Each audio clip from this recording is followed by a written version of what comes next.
Hello students, welcome back to CG foundation. तो chemistry का एक चैप्टर हो गया, बायो का एक चैप्टर हो गया, अब करते हैं फिजिक्स का चैप्टर स्टार्ट। जैसे कि तुम्हें स्लाइड पे पीछे दिख रहा होगा, आज हम स्टार्ट करेंगे कौन सा चैप्टर? इलेक्ट्रिसिटी। तो इलेक्ट्रिसिटी का पहले थोड़ा सा इंट्रोडक्शन देख लेते हैं कि एक्चुअल में इलेक्ट्रिसिटी होता क्या है। इलेक्ट्रिसिटी तुम्हें पता है, तुम्हारे रोज की डेली लाइफ में उसके बहुत सारे यूजेस हैं। बिना इलेक्ट्रिसिटी के तुम्हारे बहुत से काम रुक जाएंगे। फोन चार्ज नहीं होगा, लैपटॉप चार्ज नहीं होगा, लाइट्स ऑन नहीं होंगी, फैन, एसी, बहुत सारी चीजें। मतलब जो ये चार्ज है, कुछ चीज पास हो रही है इलेक्ट्रिक वायर्स में, उस चीज का नाम है इलेक्ट्रिसिटी, जो बेसिकली हमारी जितने भी इलेक्ट्रिक अप्लायंसेस हैं उनको एनर्जी प्रोवाइड करा रही है और उसकी वजह से वो एक्चुअल में वर्क कर पा रहे हैं। तो अभी देखते हैं कि इलेक्ट्रिसिटी होता क्या है और किस ढंग से इलेक्ट्रिसिटी को हम डिफाइन कर पाएंगे, इलेक्ट्रिक चार्जेस को डिफाइन कर पाएंगे और कुछ न्यूमेरिकल्स भी देखेंगे आज कि इस चैप्टर से रिलेटेड कौन कौन से किस किस तरह के न्यूमेरिकल्स एग्जाम में आ सकते हैं। तो स्टार्ट करते हैं चैप्टर की। इलेक्ट्रिसिटी में हमारे पास क्या क्या चीजें आ रही हैं और क्या क्या चीजें दिख रही हैं। सबसे पहली चीज हमारे पास जो आ रही है वो क्या है? व्हाट इज इलेक्ट्रिसिटी, यानी कि ये इलेक्ट्रिसिटी है क्या। अगर हिंदी में बात करें तो इसको हम बोलते हैं बिजली है। ठीक है, हमारे पास बिजली है तभी हमको लाइट दिख पा रही है, हमारा बल्ब, ट्यूबलाइट, फैन सब कुछ काम कर रहा है। तो ये बिजली आखिरकार है क्या? तो electricity is the flow of charge across a closed circuit. ठीक है, यानी कि कुछ चीज है जिसका नाम है चार्ज, वो फ्लो कर रही है तभी वो क्या बना रही है? इलेक्ट्रिसिटी बना रही है। और किस चीज में फ्लो कर रही है? एक क्लोज्ड सर्किट में। सर्किट का मतलब क्या है? एक क्लोज्ड कोई भी हमारे पास लूप हो सकता है जिसमें हमारे पास चार्जेस फ्लो करते हैं। अब चार्जेस को समझने के लिए समझ लो कि चार्जेस दो तरह के होते हैं। सबसे पहले टाइप का चार्ज क्या होता है? पॉजिटिव, और तुम्हारे पास एक और चार्ज होता है negative charge. Positive, negative charge. तो तुम्हें पता है कि पॉजिटिव और नेगेटिव क्या करते हैं? एक दूसरे की तरफ अट्रैक्ट होते हैं, एक दूसरे के साथ चिपकते हैं। ठीक है, तो electricity is the flow of charge across a closed circuit. उसके बाद क्या है? It was discovered by William Gilbert. तो डिस्कवरी किसने करी थी? कि इलेक्ट्रिक चार्जेस की डिस्कवरी, यानी कि इलेक्ट्रिसिटी की डिस्कवरी किसने करी थी? विलियम गिलबर्ट ने। और इसमें क्या होते हैं? बहुत सारे इलेक्ट्रॉन्स होते हैं जो होते हैं इन मोशन।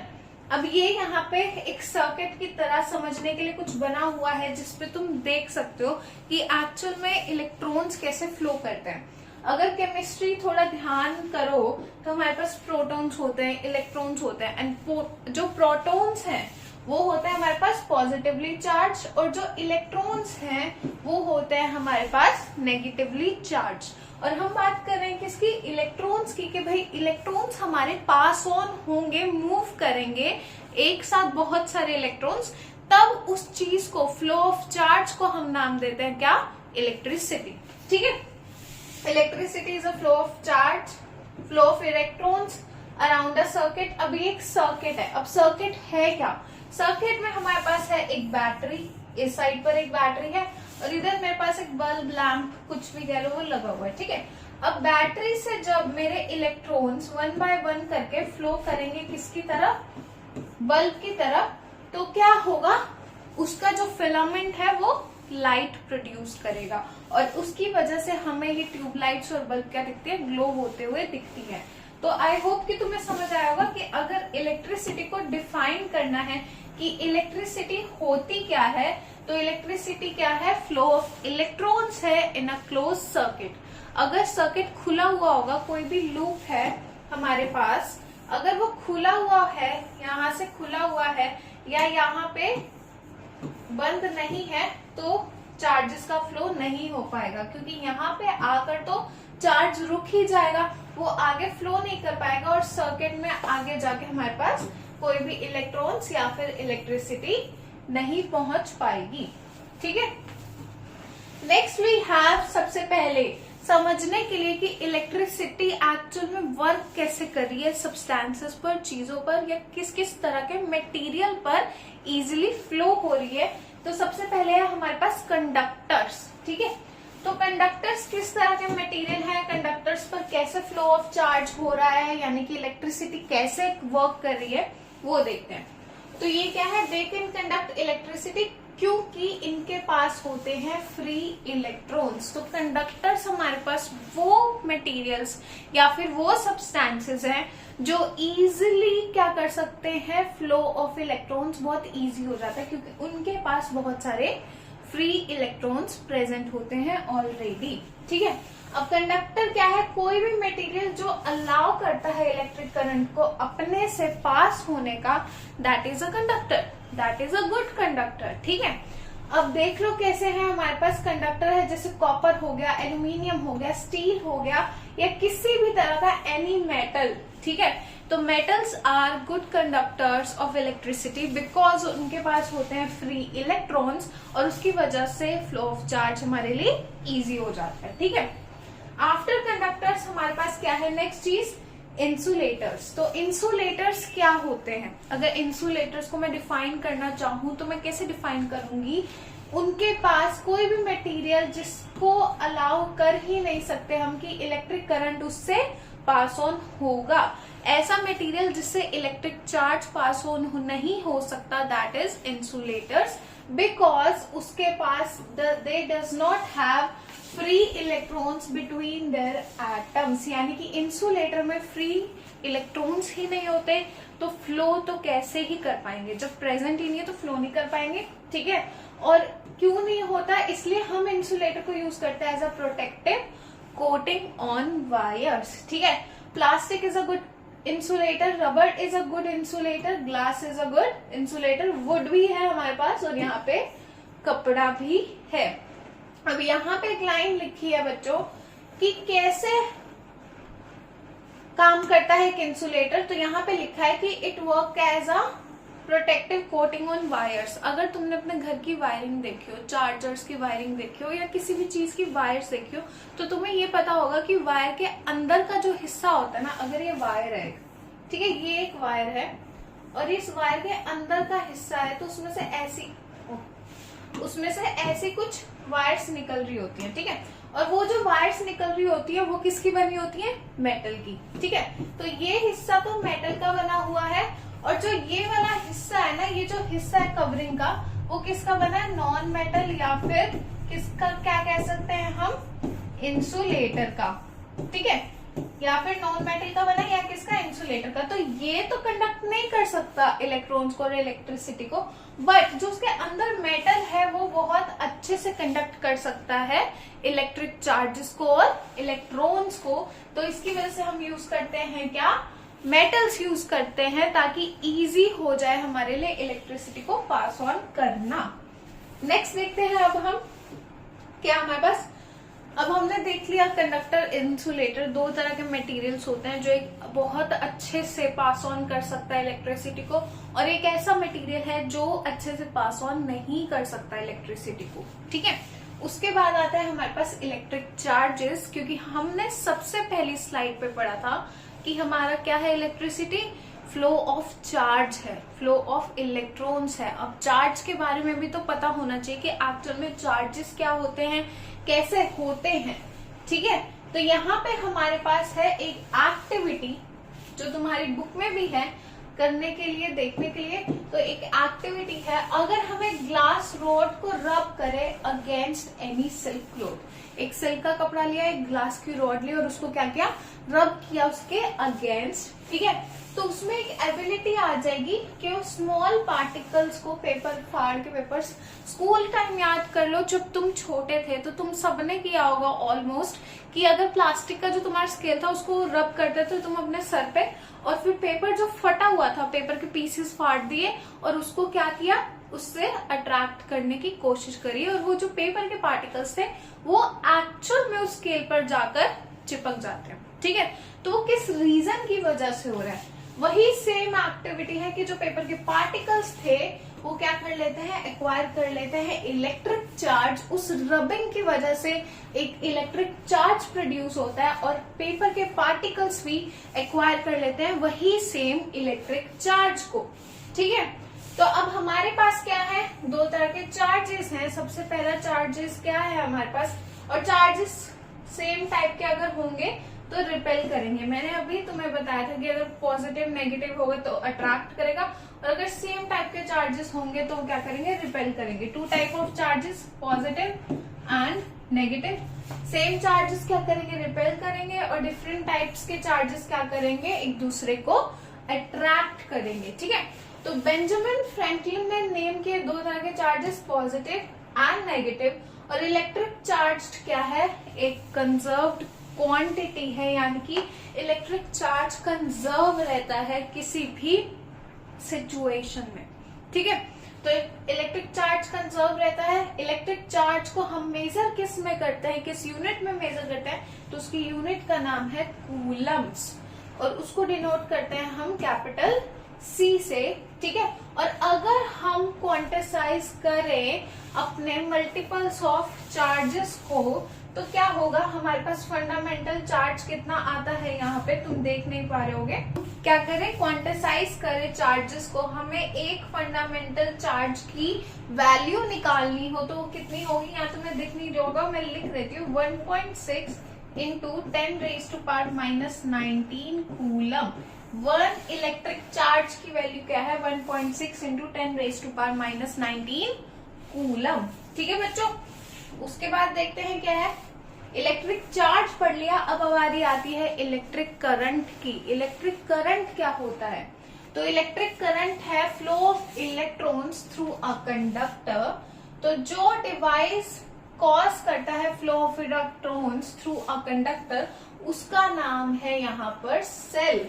ठीक है, तो अब इलेक्ट्रॉन्स फ्लो कर रहे हैं, हमको पता है इलेक्ट्रिसिटी बना रहे हैं, और उस फ्लो ऑफ चार्ज को हम नाम दे रहे हैं इलेक्ट्रिक करंट या फिर इलेक्ट्रिसिटी। और वो फ्लो कैसे कर रहा है, किस कंडक्टर की हेल्प से कर रहा है, उसका नाम है हमारे पास सेल।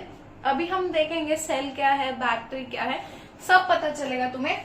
तो इलेक्ट्रॉन्स फ्लो करते हैं negative terminal to positive terminal, मतलब जनरली। ठीक है, अगर जनरली फ्लो की बात करूं मैं, तो नेगेटिव टर्मिनल से positive terminal flow of charge हो रहा है हमारे पास। ठीक है, और अगर मैं बात करूं इलेक्ट्रिक करंट की फ्लो करने की, तो वो फ्लो करता है पॉजिटिव टर्मिनल से नेगेटिव टर्मिनल, और इस करंट का नाम है कन्वेंशनल करंट।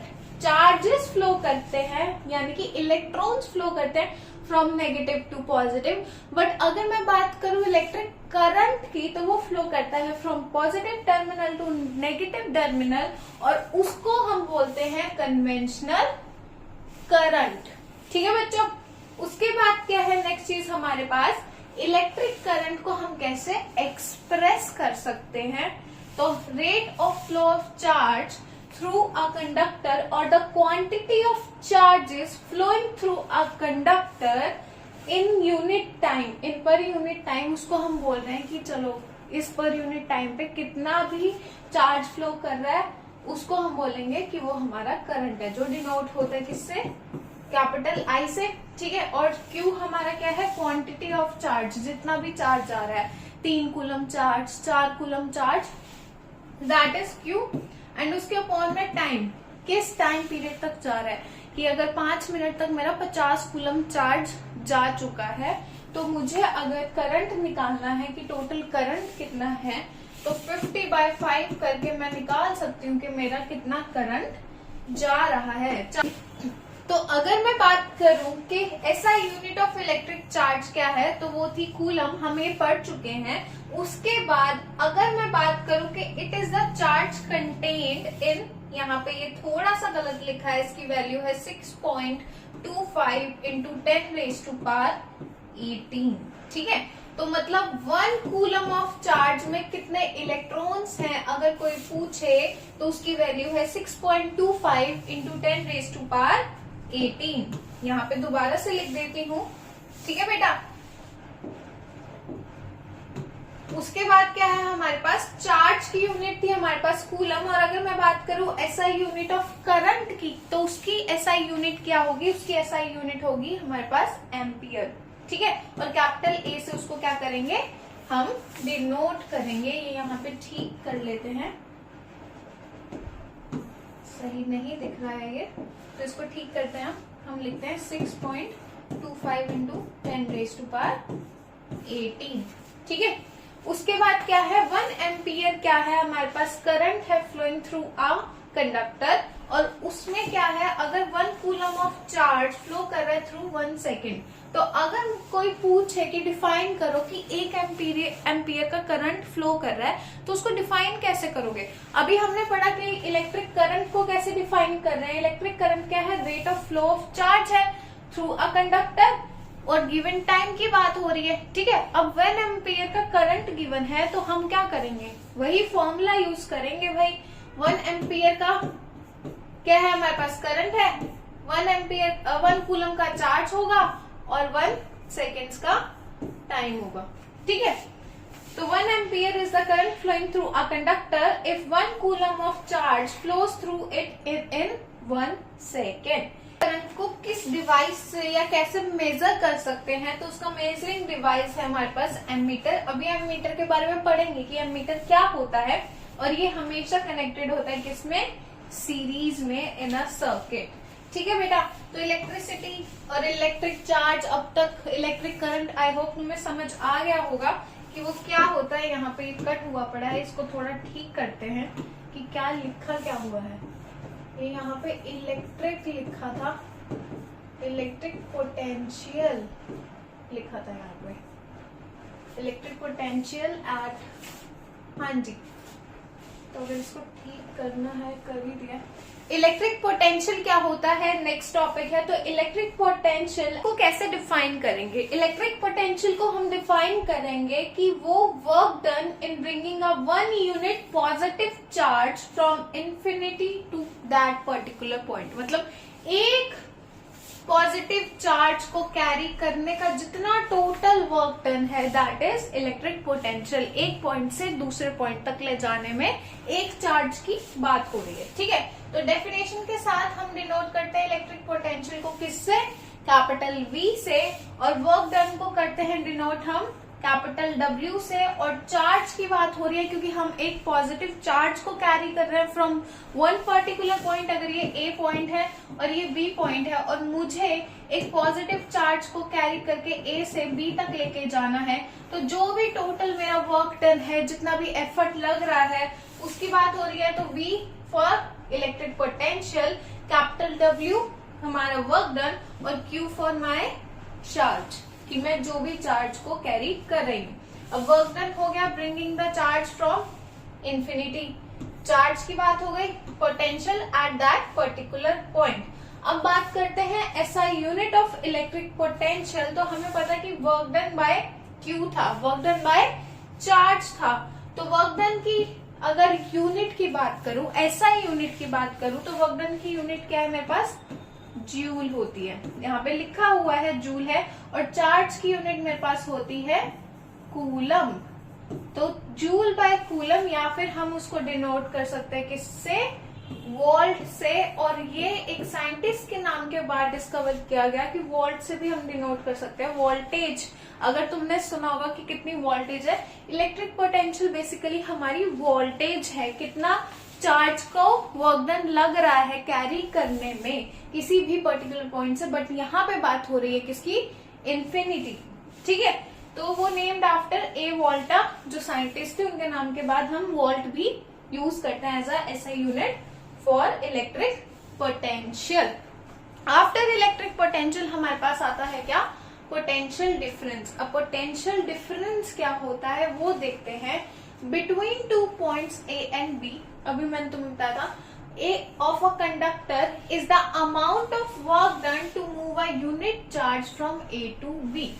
वही सेम चीज है, थोड़ी सी उसको रेसिप्रोकेट करके बताया गया है कि 2 पॉइंट्स के बीच, यानी कि एक A पॉइंट है और एक क्या है हमारे पास यहाँ पे एक बी पॉइंट है, किसी भी कंडक्टर की बात की गई है, तो जितना भी अमाउंट ऑफ वर्क डन हो रहा है ना मूव करने में एक चार्ज को, दैट इज हमारा क्या है, पोटेंशियल डिफरेंस, यानी कि टोटल डिफरेंस। डिफरेंस का मतलब कि कितना काम हो रहा है, कितनी चीजें चल रही हैं। तो potential difference work done by charge W by Q। और वही बात है यहाँ पे वोल्ट आ गया, same electric potential and potential differences sort of same things. ठीक है बेटा।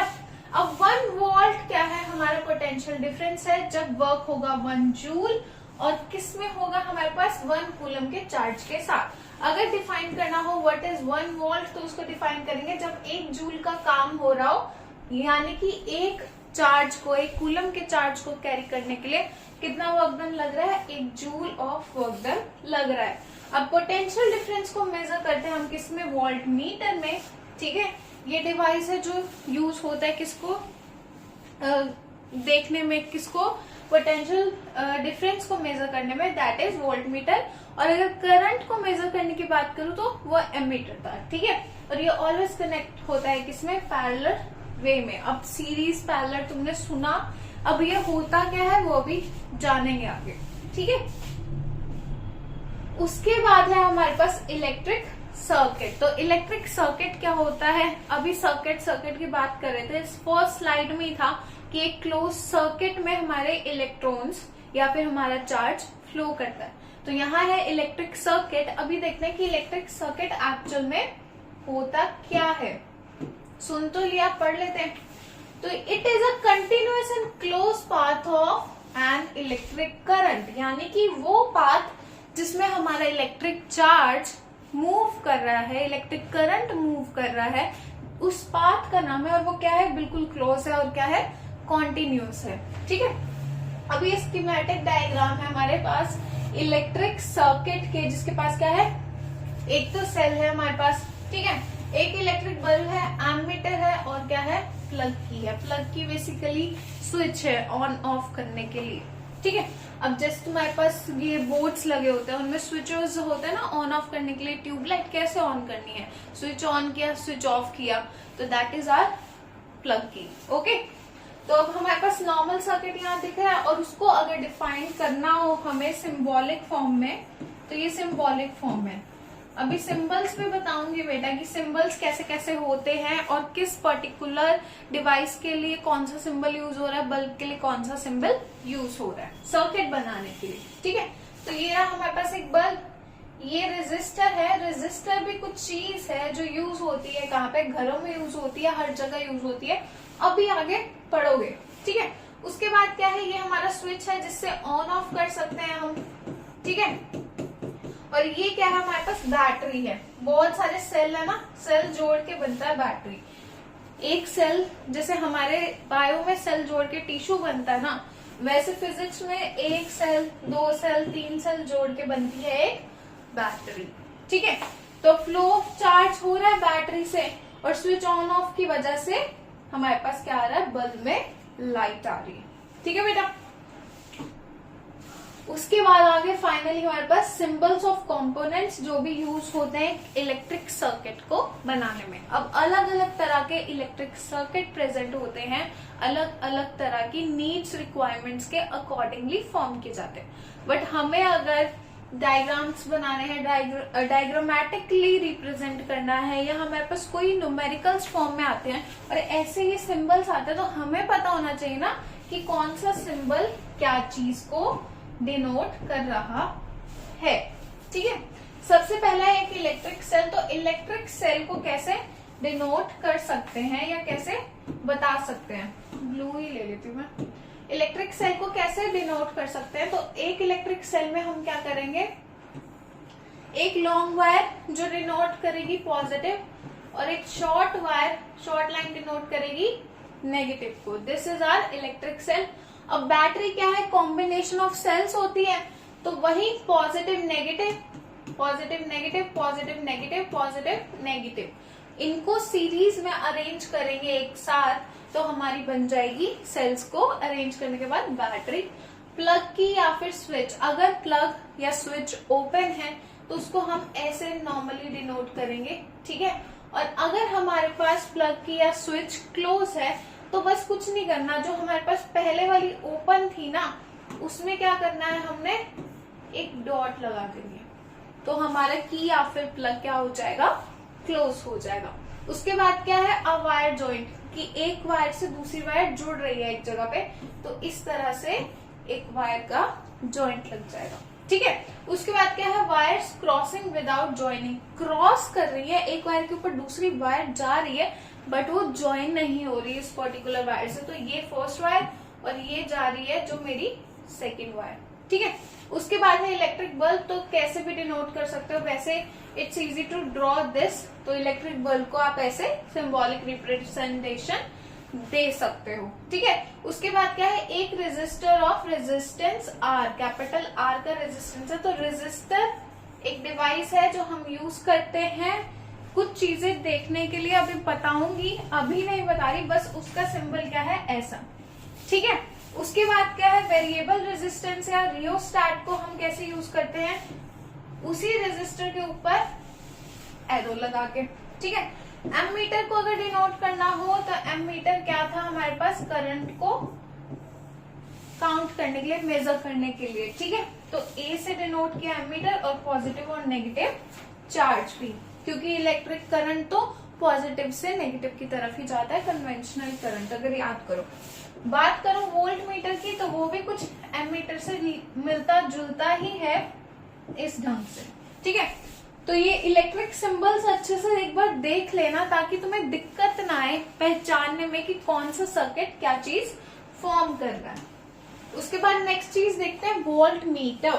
तो वोल्ट मीटर एक्चुअल में हमारे पास होता क्या है, चैप्टर बहुत इजी है, थ्योरी ज्यादा है, न्यूमेरिकल्स कम ही है, और जो है वही आएंगे, ऐसा कुछ नहीं कि बहुत ज्यादा बड़े तगड़े न्यूमेरिकल्स आ जाएंगे, तो चिल मारो, आराम से बस समझो। ठीक है, थ्योरी पोर्शन को भी रटने की जरूरत नहीं है, अगर समझ जाओगे तुम क्रैमिंग करने की जरूरत नहीं पड़ेगी, तो चैप्टर आसान है, फिजिक्स का ये चैप्टर सच में इजी है। ठीक है, तो वोल्ट मीटर क्या है, वोल्ट मीटर एक डिवाइस है जो यूज करते हैं हम किसको मेजर करने के लिए, पोटेंशियल डिफरेंस को across the ends of any conducting metal, किसी भी कंडक्टिंग मेटल में पोटेंशियल डिफरेंस को कैलकुलेट करना है, मेजर करना है, तो कौन सा डिवाइस यूज करेंगे, वोल्ट मीटर।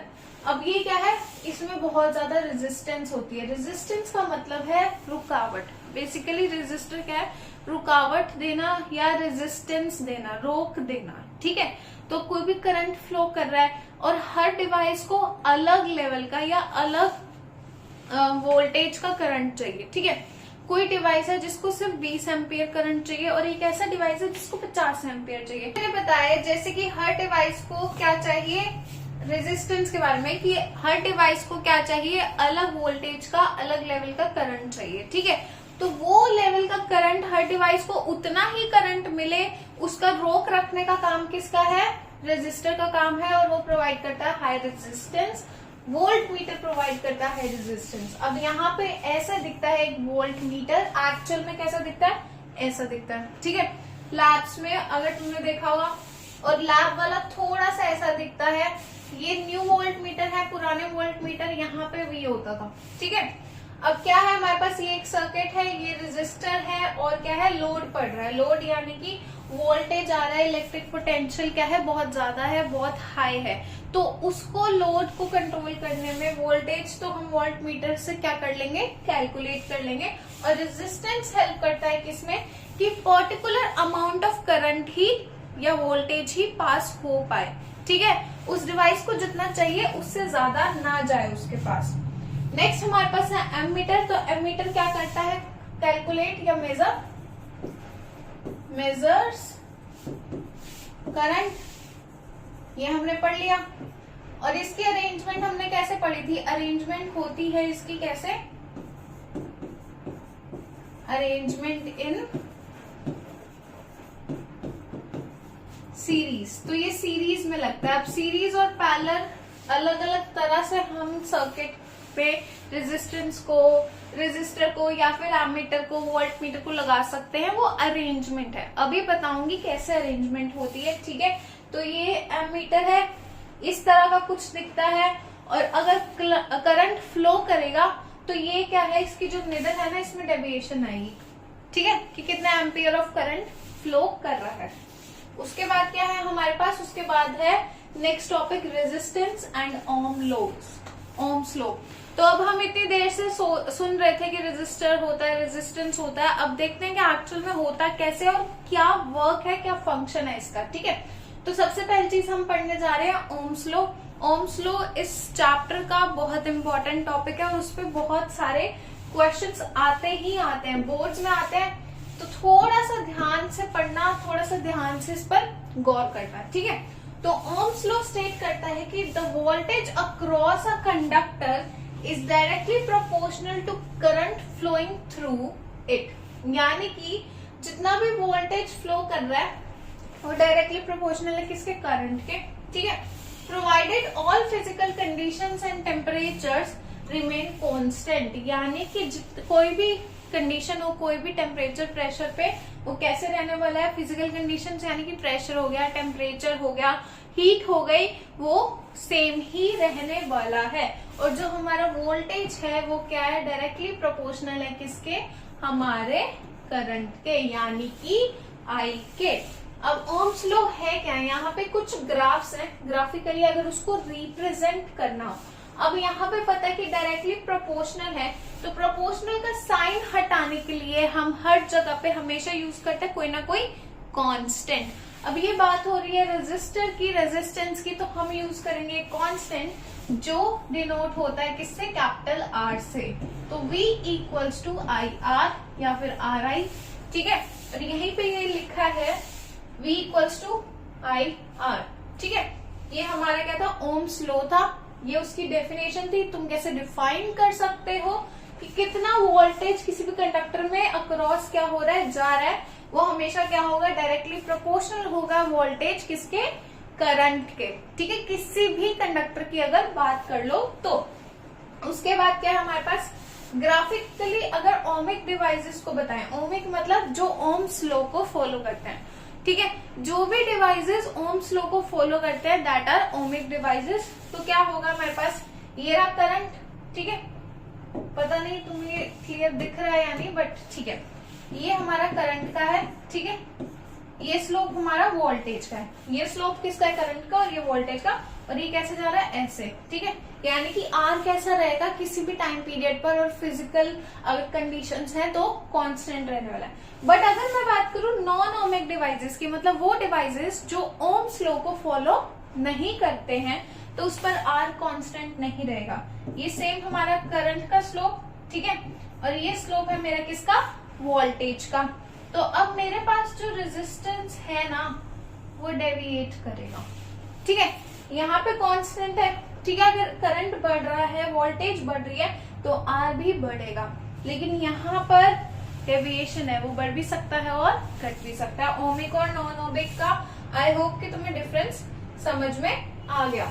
ठीक है, अब ओम्स लॉ की एप्लीकेशंस क्या है, बहुत बार क्वेश्चन आता है, state Ohm's law with its applications. ठीक है, अगर 3 मार्क्स का क्वेश्चन है तो क्वेश्चन में हमें डेफिनेशन पता चल गई, फॉर्मूला पता चल गया, ओमिक नॉन ओमिक डिवाइसेस किस तरह से रेडिएट करते हैं, डेविएट करते हैं, वो सब पता चल गया। उसके बाद है ओम्स लॉ की एप्लीकेशंस। ठीक है, तो मेन एप्लीकेशन क्या है ओम्स लॉ की, डिटरमाइन करना वोल्टेज को, रेजिस्टेंस को और करंट को किसी भी इलेक्ट्रिक सर्किट में, क्योंकि हमें पता V equals to I R है। इट मीन्स ये तीनों चीजें हमको पता चल सकती है इस फॉर्मूला से।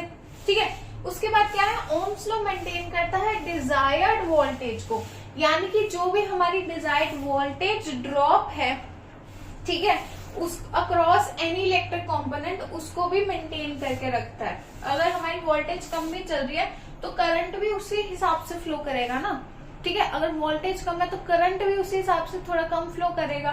ठीक है, तो ये क्या करता है, मेंटेन करके चलता है डिवाइसेस के अक्रॉस जो भी वोल्टेज ड्रॉप आता है। कई बार ऐसा होता है कि बहुत सारे एसीज गर्मी में चलते हैं तो वोल्टेज क्या करती है, ड्रॉप हो जाती है इस वजह से। ठीक है, तो ओम्स लॉ के चक्कर में क्या हो गया, डिवाइस का नुकसान नहीं हो। ठीक है, ओम्स लॉ क्या करता है, यूज होता है किसमें, डीसी एमीटर और अदर डीसी शंट्स में टू डाइवर्ट द करंट। अब डीसी का मतलब क्या है, यहाँ पर चैप्टर तो शुरू कर दिया, डीसी एसी नहीं पढ़ा ना। हाँ जी, तो एक चीज होती है एसी, एयर कंडीशनर वाला एसी नहीं है बच्चों, और एक चीज होती है डीसी। तो एसी इज हमारा क्या है, चल डीसी बटे, डीसी इज हमारा डायरेक्ट करंट, ठीक है। डायरेक्ट करंट है, डायरेक्ट करंट मतलब एक डायरेक्ट सोर्स है, उससे सारी की सारी पावर आ रही है, पावर आ रही है, करंट आ रहा है, ठीक है। तो वो करंट क्या है, अगर मेरे पास एक डिवाइस यहाँ पर है ना, और एक डिवाइस उसी के साथ अगला दूसरा डिवाइस है, और मैंने इसको इन दोनों डिवाइसेस को कनेक्ट किया एक डीसी पावर से, ठीक है, डीसी सर्किट से, डीसी पावर से, जहां से भी करंट आ रहा है, तो जो फर्स्ट डिवाइस है ना वो सारा का सारा करंट ले लेगा, ठीक है। सेकेंड का करंट पहुंच नहीं पाएगा, बट एसी क्या है हमारे पास, ऑल्टरनेटिंग करंट है। ऑल्टरनेटिंग का मतलब है कि घर में जितने भी डिवाइसेस हैं उन सबको जितना करंट चाहिए, जितना जितना उनको जरूरी है काम करने के लिए, उतना उतना करंट मिले, ठीक है। तो एसी और डीसी का आई होप कि समझ आ गया हो। और बच्चों तुम कमेंट्स नहीं करते हो तो कमेंट्स करो, ठीक है, कुछ तो कमेंट करो, समझ आ रहा है नहीं आ रहा है तो कमेंट कीजिए। उसके बाद क्या है, हाँ जी, तो ओम्स लॉ यूज होता है किसमें, डीसी एमीटर में और अदर डीसी डिवाइसेस में, ताकि डाइवर्ट कर सके करंट को। नेक्स्ट है हमारे पास ओम्स लॉ के बाद रेजिस्टेंस। तो रेजिस्टेंस क्या होता है, resistance is a measure of opposition offered to the current flow in an electric circuit. Resistance is measured in ohms. तो रेजिस्टेंस मैंने अभी बताया था रुकावट है, ओपोजिशन है, मतलब अपोज करना है करंट के फ्लो को, थोड़ा रोक देना है, ठीक है। फ्लो करना चाहते हैं तो थोड़ा रुकावट पैदा करना है, दैट इज आर रेजिस्टेंस। और उसको हम किस में मेजर करते हैं, मेजर करते हैं ओम्स में, ठीक है।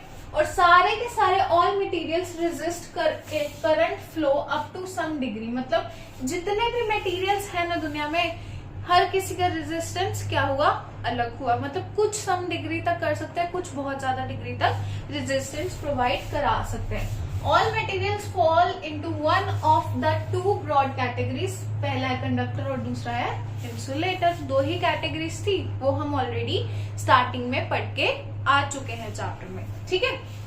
उसके बाद क्या है हमारे पास, factors affecting resistance and how they effect, मतलब वो फैक्टर्स जो इफेक्ट करते हैं रेजिस्टेंस को और कैसे इफेक्ट कर रहे हैं वो, ठीक है। अब सबसे पहला फैक्टर है कि रेजिस्टेंस यानी कि आर है मेरा, ठीक है, यहाँ पे लिखा हुआ है वैसे मामला, बट ठीक है कोई नहीं। रेजिस्टेंस क्या है, रेजिस्टेंस मेरे को डायरेक्टली प्रोपोर्शनल है किसके, लेंथ ऑफ कंडक्टर के, मतलब किसी भी पर्टिकुलर कंडक्टर की लेंथ होगी तो उसके क्या है, डायरेक्टली प्रोपोर्शनल है। तो उसको मैं एल से डिनोट कर दूं लेंथ को, ठीक है। उसके बाद क्या है, directly proportional to the nature of conductor, कि उस कंडक्टर का पर्टिकुलर नेचर कैसा है, ठीक है। फिर डायरेक्टली प्रोपोर्शनल है किसके, टेम्परेचर से, ठीक है। उसके बाद क्या है, इनवर्सली प्रोपोर्शनल है क्रॉस सेक्शनल एरिया के। तो नेचर और जो हमारे पास टेम्परेचर है ना बच्चों, ये फिजिकल फैक्टर्स हैं, ठीक है। तो फिजिकल फैक्टर्स को हम इंक्लूड नहीं करने वाले, हम सिर्फ इंक्लूड करेंगे कैलकुलेटिव फैक्टर्स को, जिनको हम कैलकुलेट कर सकते हैं, ठीक है। अभी के लिए यहाँ तो लेंथ को हम कैलकुलेट कर सकते हैं, और क्रॉस सेक्शन एरिया को, मतलब एरिया ऑफ कंडक्टर को हम क्या कर सकते हैं, उसके क्या है, इनवर्सली प्रोपोर्शनल है, ठीक है। अब इनवर्सली प्रोपोर्शनल का साइन हटाने के लिए फिर से हमने यूज किया एक कांस्टेंट, जिसका नाम है कांस्टेंट ऑफ रेजिस्टिविटी, जो है हमारा ये रो फैक्टर, ठीक है। तो ये हमारा रो फैक्टर, ठीक है। तो रो फैक्टर से हम क्या करते हैं, इसका ये है कांस्टेंट का, मतलब रेजिस्टिविटी का कांस्टेंट, ठीक है। तो ये हमारा डायरेक्टली प्रोपोर्शनल हटाने के लिए यूज हो रहा है रो फैक्टर, ठीक है बच्चों। तो रेजिस्टेंस क्या है, अपोजिशन है जो करंट फील करता है, करंट को दिया गया ऑपोजिशन ऑफर्ड किया गया, ठीक है। और वो इन फैक्टर्स पर डिपेंड करता है, लेंथ पर, area of cross section, inversely proportional area के, और डायरेक्टली प्रोपोर्शनल है लेंथ ऑफ द कंडक्टर के। उसके बाद आते हैं कॉम्बिनेशन ऑफ रेजिस्टर, मतलब कैसे कैसे कॉम्बिनेशंस फॉर्म हो सकते हैं किसी भी रेजिस्टर के। अब तुम्हें यहाँ पे दो तरह के कॉम्बिनेशंस दिख रहे होंगे, तो वो जो दो तरह के कॉम्बिनेशंस दिख रहे हैं ना, पहली तरह का कॉम्बिनेशन ऑफ रेजिस्टेंस कैसा है, सीरीज में है, ठीक है। सीरीज का मतलब है एक साथ, ठीक है, एक साथ ऑल्टरनेटिवली एक साथ 1 बाय 1 आ रहा है। ठीक है, तो ये पहला रेजिस्टर, ये दूसरा, ये तीसरा, और फिर एक ही वायर पे सारे रेजिस्टर हैं, उसको हम सीरीज में बोलेंगे। और जब अलग अलग वायर्स पर अलग अलग रेजिस्टर प्रेजेंट हो, लेकिन उनका मेन जो वोल्टेज पॉइंट है वो क्या हो, सेम हो। ठीक है, मतलब यहाँ पे वोल्टेज क्या हो रही है, हाँ जी, तो जो पहली तरह का कॉम्बिनेशन है यहाँ पे वो हमारे पास क्या था, सीरीज। ठीक है, तो सीरीज में क्या होता है, हमारे पास सेम तरह के रेजिस्टर लगाए जाते हैं, और जो रेजिस्टेंस है यानी कि एक यहाँ पे हमारे पास क्या आ गया, वोल्टेज, वोल्ट मीटर आ गया, या कोई भी बैटरी लगा दी और हमारे पास करंट क्या किया, फ्लो किया। ठीक है, तो करंट क्या रहेगा यहाँ पे, सारा का सारा हमेशा करंट रहेगा सेम। ठीक है, और वोल्टेज क्या करेगी, डिफर करेगी। मतलब जो R1 रेजिस्टर है ना, वो सारा का सारा करंट लेने की कोशिश करेगा या फिर वोल्टेज को डिफर करने की कोशिश करेगा। ठीक है, उसके बाद क्या है हमारे पास, दूसरे तरह का जो कॉम्बिनेशन है उसको बोलते हैं हम पैरेलल। ठीक है, तो ये पैरेलल टाइप ऑफ रेजिस्टर्स का कॉम्बिनेशन है। इसमें हमारे पास क्या होता है, हमारे पास वोल्टेज सेम जाती है सारे के सारे रेजिस्टर में। अब अगर ओम्स लॉ को तुम याद करो तो ओम्स लॉ क्या कहता है, V इक्वल्स टू IR, और अगर मुझे R का फॉर्मूला निकालना हो तो R इक्वल्स टू VI भी हो सकता है ना, R इक्वल्स टू VI भी हो सकता है। तो यहाँ पर अगर सीरीज का फॉर्मूला मैं लिखूं तो R, टोटल R जो मेरा है, टोटल R है मेरा R1 plus R2 plus R3, जिसको मैं ऐसे भी डिनोट कर सकती हूँ, V मेरी क्या करेगी, डिफर होगी, V1 bye I, V2 bye I और फिर V3 बाय I, क्योंकि मेरा करंट क्या रहेगा, सेम रहेगा, और वोल्टेज क्या करेगी यहाँ पर सीरीज में डिफर करेगी। लेकिन अगर मैं बात करूं पैरेलल की, ठीक है, पैरेलल टाइप ऑफ कॉम्बिनेशन की, तो मेरे पास वोल्टेज तीनों रेजिस्टर्स में, मतलब सारे अप्लायंसेस में क्या जा रही है, सेम जा रही है। और इसलिए पैरेलल में जो भी मेरे पास सीरीज, इसलिए मेरे पास क्या होगा, पैरेलल में मेरे पास क्या होगा, एक मिनट इसको मैं थोड़ा ठीक करके लिखूं, पैरेलल में मेरे पास आएगा 1 बाय R1, क्योंकि सब कुछ डिवाइड हो रहा है। ठीक है, यहाँ पे डिवाइड होते हुए नजर आ रहा है, तो 1 बाय R3। ठीक है बच्चों, तो ये रहा मेरे पास पैरेलल का फॉर्मूला, और ये रहा मेरे पास रेजिस्टेंस इन सीरीज का फॉर्मूला। और इन्हीं दो फॉर्मूला से हम बहुत सारे न्यूमेरिकल्स निकाल सकते हैं और सॉल्व कर सकते हैं। हमारे पास डेफिनेटली होंगे और न्यूमेरिकल्स तो है, कुछ क्वेश्चंस है ना। तो यहाँ पे पहला क्वेश्चन है, देखते हैं, और ये आया हुआ है बोर्ड्स में, टर्म 1 का क्वेश्चन है 2014 का। सबसे पहली चीज क्या है, 3 रेजिस्टेंस है। ठीक है, 3 रेजिस्टर्स हमारे पास, 10 ओम का, 15 ओम का और 5 ओम का। हाँ जी, तो रेजिस्टर को हम कैसे डिनोट करते हैं, ओम में, और उसका सिंबल ये है। ये मैं बताना भूल गई तो मैंने अब बता दिया। ठीक है, वो कनेक्टेड किस में है, पैरेलल में है, तो उनका इक्विवेलेंट रेजिस्टेंस हमने फाइंड आउट करना है। ठीक है, तो सबसे पहले हम क्या करेंगे, सबसे पहले हम कोशिश करेंगे कि एक डायग्राम ही बना ले। पैरेलल में हमने ऐसे कुछ देखा था, अगर याद करोगे, ये रहा और फिर ये रहा। ठीक है, तो ऐसा कुछ हमारे पास रेजिस्टर है, और वो कैसा है, 10 ओम का है। ठीक है, एक 15 ओम का है, और एक कितना ओम का है, 5 ओम का है। अब अगर मैं टोटल रेजिस्टेंस का फॉर्मूला याद करूं तो क्या था, 1 by R1 plus 1 by R2 plus 1 by R3। ठीक है, यही फॉर्मूला था ना पैरेलल में रेजिस्टर होने का फॉर्मूला। तो अब यही पे इसी सेम फॉर्मूलाज में हम वैल्यूज को क्या करते हैं, पुट करते हैं, R1, R2 और R3 मानकर। ठीक है, RP 1 by 10 plus 1 by 15 and last value क्या है, 1 बाय 5 है। एलसीएम ले ले, एलसीएम ले लेते हैं इनका, तो एलसीएम आएगा 30, तो यहाँ आ गया मेरे पास 3, यहाँ मेरे पास आ गया 2 और यहाँ मेरे पास आ गया 6। अब इसको अगर मैं टोटल करूं तो मेरे पास ये क्या बनता है, 12 बाय 30। कट करते हैं इसको, 15 और 6 बाय 15, यानी कि ये क्या था मेरे पास 1/RP था। तो अगर मैं RP की टोटल वैल्यू देखूं तो वो क्या आएगी, इसका रेसिप्रोकेट होगा 15/6। ठीक है, ये इतने ओम्स का क्या है मेरे पास इक्विवेलेंट रेजिस्टेंस है जो हर किसी पर लगेगा। ठीक है बेटा, तो ऐसे सॉल्व करने हैं कुछ हमारे पास न्यूमेरिकल्स। हाँ जी बेटा, तो मैक्सिमम रेजिस्टेंस हम क्या बना सकते हैं जब हमारे पास टोटल कितना रेजिस्टर हो, ईच रेजिस्टर का रेजिस्टेंस 2 ओम हो। ठीक है, इनमें से ऑप्शंस में से कुछ एक आंसर सही है। तो मैक्सिमम रेजिस्टेंस अगर कभी भी कैलकुलेट करना हो तो हम क्या करेंगे, हम करेंगे सीरीज में वो रेजिस्टर कैलकुलेट। ठीक है, क्योंकि नॉर्मल एडिशन हो रही है सीरीज के फॉर्मूला में, तो R1 R2 plus R3 plus R4।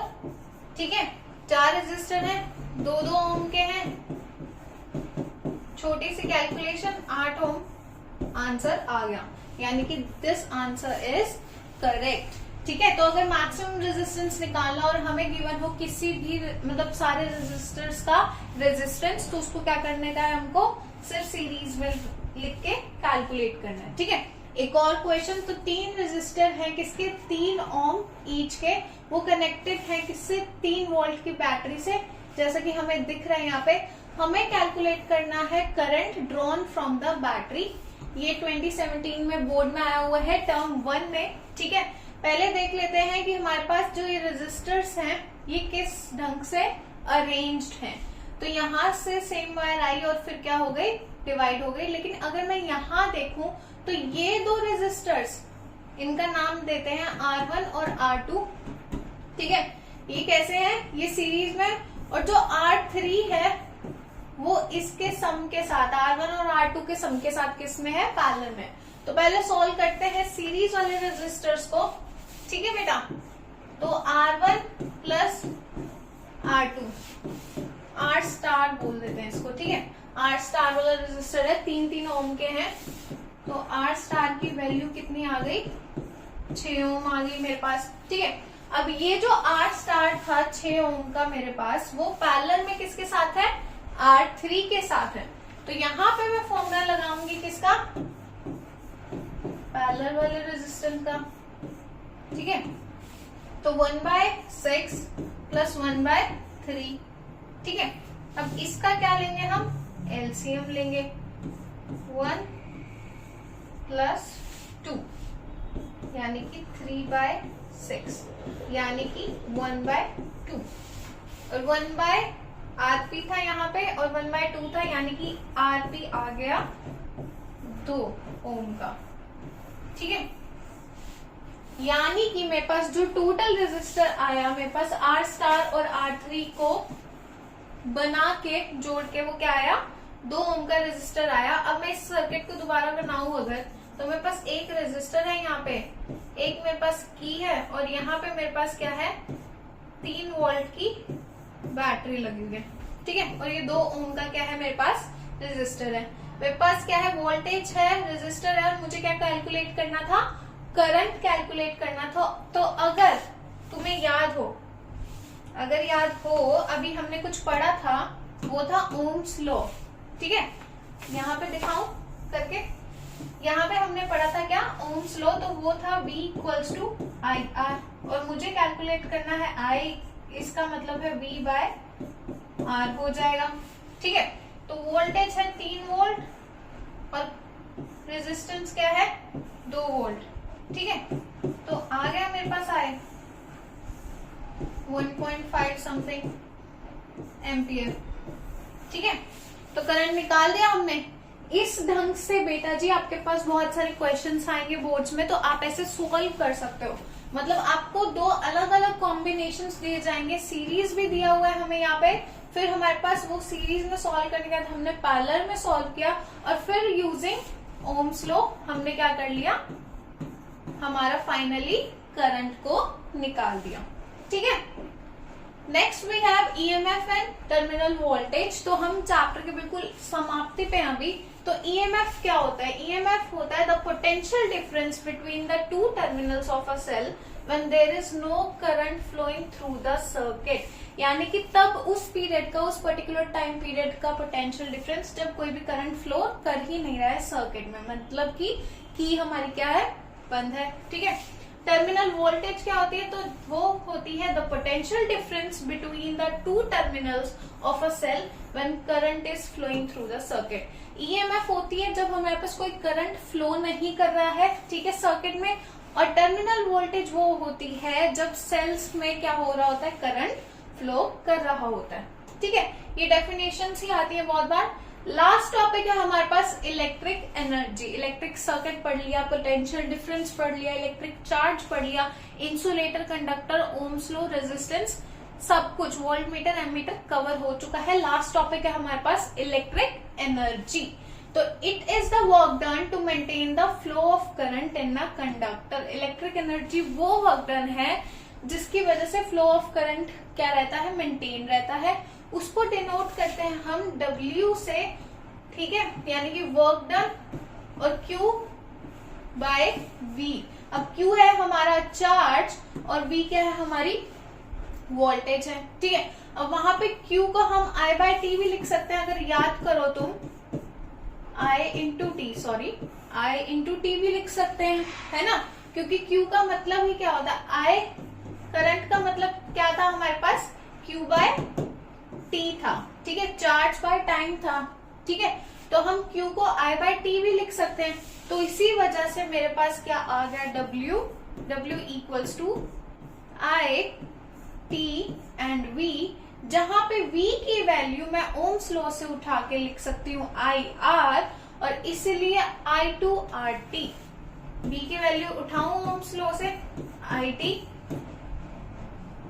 V की वैल्यू इक्वल्स टू IR है मेरे पास यहाँ, तो ये रहा I एंड R। जब दो I है तो मैंने क्या किया, I2TR। ठीक है, तो ये मेरे पास टोटल क्या निकलती है, इलेक्ट्रिक एनर्जी निकलती है, टोटल वर्क डन निकलता है, जितना भी मेंटेनेंस का यूज हो रहा है वर्क डन, जब भी कोई भी फ्लो ऑफ करंट हो रहा है किसी भी कंडक्टर में। अब ऐसा यूनिट ऑफ इलेक्ट्रिकल एनर्जी क्या है, जूल्स है। सेम वर्क डन की यूनिट, सेम हमारे पास इलेक्ट्रिक एनर्जी की यूनिट। ठीक है बेटा।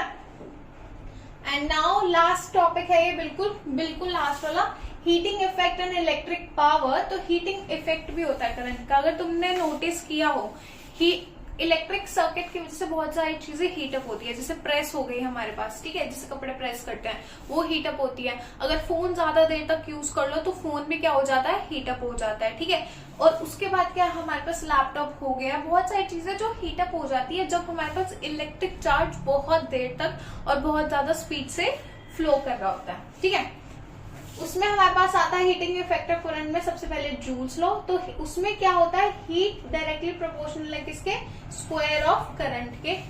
हीट डायरेक्टली प्रोपोर्शनल है रेजिस्टेंस के, किसी भी सर्किट की बात हो रही है यहाँ, और हीट डायरेक्टली प्रोपोर्शनल है किसके, टाइम के, जिसपे करंट फ्लो कर रहा है थ्रू अ कंडक्टर। ठीक है, तो when a potential difference is established, यानी कि एक पोटेंशियल डिफरेंस आ चुका है, एस्टैब्लिश हो चुका है, वो कॉज क्या करता है, इलेक्ट्रॉन्स को मूव करने का, मतलब मूवमेंट कराता है इलेक्ट्रॉन्स में, और इसकी वजह से उसको हम बोलते हैं फ्लो ऑफ चार्ज। तो जूल्स लॉ में क्या था, heat is directly proportional to square of current, ठीक है, रेजिस्टेंस के और टाइम के।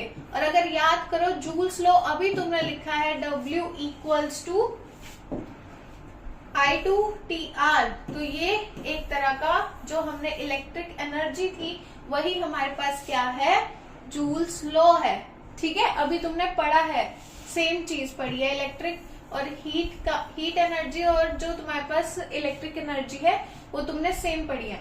अब यूजेस क्या है हमारे पास हीटिंग इफेक्ट के, हीटिंग इफेक्ट के यूजेस है जैसे गीजर हो गए, वाटर गीजर हो गए, रूम हीटर हो गया, इलेक्ट्रिक आयरन, इलेक्ट्रिक केटल, ये सारी चीजों में कौन सा फिनोमेना यूज हो रहा है, ये फिनोमेना यूज हो रहा है हमारे पास हीटिंग इफेक्ट ऑफ करंट का, यानी कि करंट फ्लो कर रहा है और उसकी वजह से क्या हो रहा है, हमारे पास हीट प्रोड्यूस हो रही है। ठीक है, उसके बाद क्या है, इलेक्ट्रिक पावर। तो इलेक्ट्रिक पावर क्या होती है, रेट ऑफ डूइंग वर्क और rate of consumption of electric energy, उसको बोलते हैं इलेक्ट्रिक पावर। मतलब कितनी इलेक्ट्रिकल एनर्जी कंज्यूम हो रही है, उसका मतलब है that is our electric power. उसको हम W से डिनोट, W को वर्क डन से डिनोट करते हैं और पावर को P से, ठीक है, यानी कि P/W/T।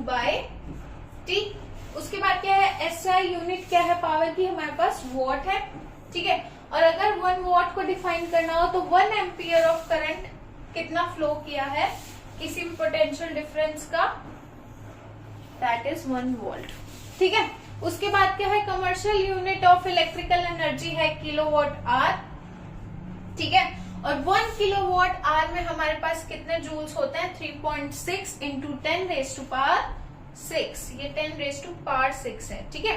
और रिप्रेजेंट कैसे कर सकते हैं हम, I2R से, P इक्वल्स टू I2R से, या फिर P इक्वल्स टू V2R से, ठीक है।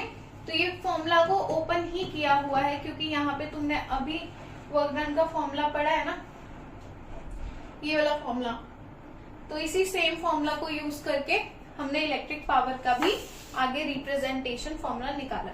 तो 1 किलोवाट आर को हम अगर डिफाइन करें तो उसको डिफाइन कर सकते हैं as the amount of energy consumed when 1 kilowatt of power is used for 1 hour, ठीक है। तो अगर एक एक वॉट की, एक एक एमीटर के करंट की बात हो रही हो तो 1 कूलम की एक टाइम पे, 1 सेकंड पे बात हो रही होगी, ये बात याद रखना। Lastly, thank you so much for watching this video and I hope कि तुम्हें चैप्टर अच्छे से समझ आया हो, फॉर्मूलाज अच्छे से समझ में आए हो, रजिस्टर के जो भी है सीरीज पैरेलल वाले क्वेश्चंस और ज्यादा अटेम्प्ट करने की कोशिश करना। बोर्ड्स पास आ रहे हैं और ऑलमोस्ट मतलब ईयर एंड होने वाला है, दिसंबर आने वाला है, तो तुम्हारे पास अभी मिड टर्म के बाद अभी तुम्हारे इंटरनल एग्जाम्स भी होंगे, प्री बोर्ड्स भी होंगे आई होप, तो उसमें अच्छे से परफॉर्म करने के लिए ये videos thoroughly for 1 shot videos देख लेना, ठीक है। 1 शॉट हेल्प करता है रिवाइज करने में, रिवीजन करने में, चैप्टर को ओवरऑल एक अच्छा व्यू प्रोवाइड कराता है। तो ऐसी वीडियोस देखना, ये वीडियोस और आती रहेंगी। बाकी थैंक्स फॉर वॉचिंग।